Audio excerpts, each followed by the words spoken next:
Daily exams knowledge channel में आपका स्वागत है। आज 27 जनवरी के करंट अफेयर्स हम यहाँ पर पढ़ेंगे और इम्पोर्टेंट क्वेश्चंस डिस्कस करेंगे। चलिए वीडियो स्टार्ट करते हैं। Recently, the Ministry of Defense signed a deal worth how many crore rupees for close quarter battle cabinets and heavyweight torpedoes। हाल ही में रक्षा मंत्रालय ने क्लोज क्वार्टर बैटल कार्बाइन और हैवीवेट टॉर्पीडो के लिए कितने करोड़ के सौदे पर हस्ताक्षर किए हैं? ये किए हैं 4,666 करोड़ के। रक्षा मंत्रालय ने नई दिल्ली में रक्षा सचिव राजेश कुमार सिंह की उपस्थिति में अनुबंधों पर हस्ताक्षर किए हैं और 2,770 करोड़ रुपए के CQB यानी कि क्लोज क्वार्टर बैटल कार्बन अनुबंध पर भारत फौज लिमिटेड और PLR सिस्टम प्राइवेट लिमिटेड के साथ हस्ताक्षर किए हैं। इसमें भारतीय सेना और भारतीय नौसेना के लिए सहायक उपकरणों का 25 लाख से अधिक कार्बाइन शामिल है। The Indian army performed India's first 3D flags aqueous and geography using which technology at the Army Hospital in India Cantt. Indian army ने दिल्ली कैंट के आर्मी हॉस्पिटल में किस तकनीक के साथ मिलकर भारत की पहली 3D फ्लैग्स एक्वस एंजियोग्राफी की है? तो ये की है आई-स्टेंट के साथ। भारतीय सेना ने चिकित्सा के क्षेत्र में महत्वपूर्ण उपलब्धि हासिल की है। उन्होंने आर्मी हॉस्पिटल दिल्ली कैंट में नेत्र रोग विभाग ने आई-स्टेंट के साथ भारत का पहला 3D फ्लैग एक्वस एंजियोग्राफी सफलतापूर्वक किया है, जो कि ग्लूकोमा देखभाल के लिए एक बड़ी सफलता है। Which initiative did Donald Trump launch in Davos to promote global stability?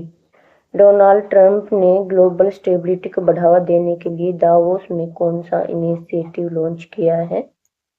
तो ये किया है बोर्ड ऑफ पीस। अमेरिका के राष्ट्रपति डोनाल्ड ट्रंप ने वैश्विक भू राजनीतिक स्थिरता को बढ़ावा देने के लिए स्विट्जरलैंड के दावोस में विश्व आर्थिक मंच में बोर्ड ऑफ पीस पहल का आधिकारिक तौर पर शुभारंभ किया है। शांति बोर्ड वैश्विक संघर्षों के समाधान के लिए संयुक्त राष्ट्र और अन्य अंतर्राष्ट्रीय भागीदारों के साथ काम करता है। Which has become India's first trades platform to return capital to shareholders? Share धारकों को पूंजी लौटाने वाला भारत का पहला ट्रेड प्लेटफॉर्म कौन सा बन गया है? ये बन गया है receivable exchange of India limited. रिक्स ने अपने शेयरों के अंकित मूल्य पर 21.6% का अंतरिम लाभांश घोषित किया है और उसका भुगतान भी किया है। रिक्स भारत में हितधारकों को पूंजी वापस करने वाला पहला ट्रेड प्लेटफॉर्म बन गया है। Recently, the government of India notified greenhouse gas emission intensity target under which scheme?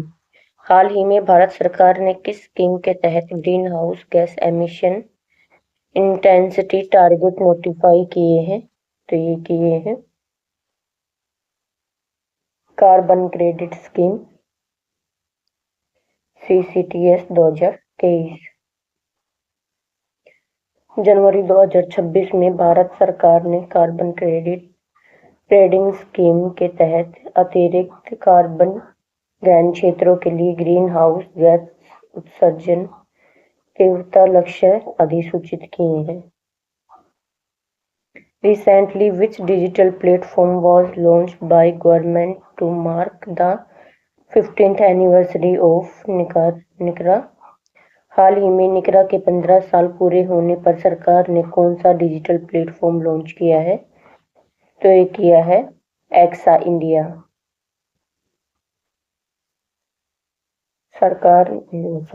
जलवायु संबंधी चुनौतियों के लिए किसानों को कृषि योजना बनाने में मदद करने के लिए एक नया digital platform Atlas of climate adaptation यानी कि एक्सा इंडिया लॉन्च किया गया है।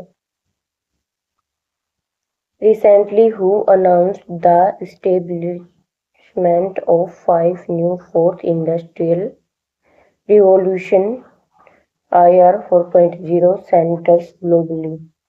हाल ही में किसने विश्व स्तर पर 5 नए चौथी औद्योगिक क्रांति सेंटर स्थापित करने की घोषणा की है? तो ये की है विश्व आर्थिक मंच WEF ने। इनमें से एक केंद्र भारत के आंध्र प्रदेश में बनाया जाएगा। Under the India-EU FTA, the reduced tariff rate of 40% will primarily apply to cars above what value? Bharat EU FTA के तहत 40% की घटी हुई टैरिफ दर मुख्य रूप से किस मूल्य से ऊपर की कारों पर लागू होगी? तो ये होगी 15,000 यूरो से ऊपर की कीमत की। भारत और EU के बीच प्रस्ताव मुक्त व्यापार के तहत भारत 15,000 यूरो से अधिक कीमत वाली आयातित कारों पर सीमा शुल्क को मौजूदा 110% से घटाकर 40% करने पर सहमत हो गया है।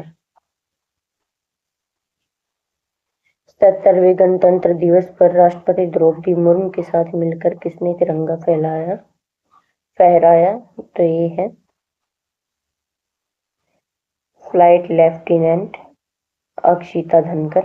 इन्होंने द्रौपदी मुर्मू के साथ गणतंत्र दिवस पर तिरंगा फहराया है। Who showcased the LRSHM missile for the Indian Navy at Republic Day Parade?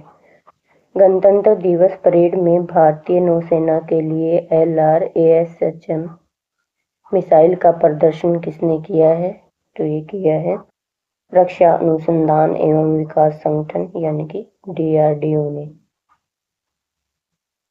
DRDO ने भारतीय नौसेना की तटीय बैटरी में उपयोग के लिए स्वदेशी लंबी दूरी की एंटी-शिप मिसाइल और उसके लॉन्चर का प्रदर्शन किया है। ये एक हाइपरसोनिक ग्लाइड मिसाइल है जिसकी प्रवेश गति मैक 10 और औसत गति मैक 5, अर्थ बैलिस्टिक उड़ान और कई बार छलांग लगाने की क्षमता भी है। 2 चरण ठोस प्रणोदन प्रणाली और स्वदेशी सेंसर इसे कम ऊंचाई पर सटीक उड़ान भरने और गतिशील लक्ष्यों पर सटीक प्रहार करने में सफल बनाते हैं। Which special formation did the Indian Air Force displayed during the 77th Republic Day flypast to commemorate operation Sindoor? भारतीय वायुसेना ने 77वें गणतंत्र दिवस फ्लाईपास्ट के दौरान ऑपरेशन सिंदूर की याद में किस विशेष फॉर्मेशन का प्रदर्शन किया है? तो ये किया है स्पीयरहेड फॉर्मेशन का। भारतीय वायुसेना की टुकड़ी ने सिंदूर फॉर्मेशन का प्रतीक स्पीयरहेड फ्लाई पास्ट फॉर्मेशन के साथ एक मार्च किया है।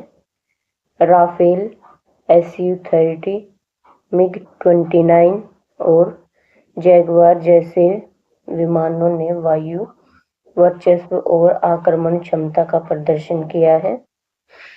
इस प्रदर्शन ने सटीकता, गति और संयुक्त सैन्य अभियानों में वायुसेना की निर्णायक भूमिका को उजागर किया है और टुकड़ी के commander squadron leader Jagdish Kumar थे।